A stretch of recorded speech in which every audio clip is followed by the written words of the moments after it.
dividend, par value is used for large stock dividend.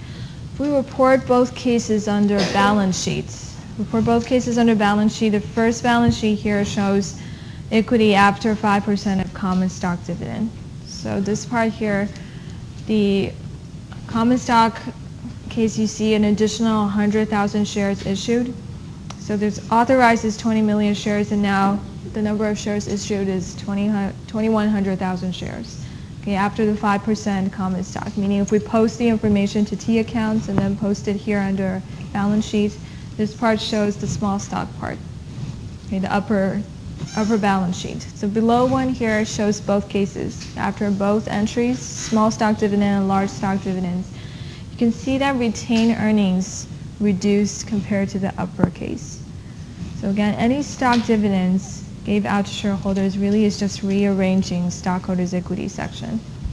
You see the total number of stockholders' equity section is the same, but the only difference is that retained earnings reduced here and then turns into common stock equity section. So the total paid-in capital is about $27 million, but if you look at above, it's only about 26.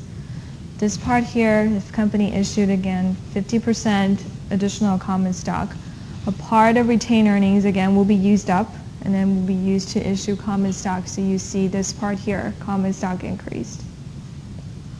Okay, it's a rearrangement of common stock, rearrangement of retained earnings. We're using retained earnings to issue common stock. This case, we use retained earnings twice to issue 5% of common stock and additional 50% for both of the entries that happened before. This one and this one. Okay, so if we represent both cases here, you see the total amount of paid-in capital and retained earnings altogether. Stockholders' equity is the same for both cases. It's just a rearrangement of retained earnings into common stock. Okay, this is very important to know because cash dividends is different. Cash dividends, we use retained earnings, we use cash, assets. Stock dividends, we use retained earnings, we issue common stock to shareholders. This part reduced, this part increased. The total amount of capital would not change under a stock dividends case.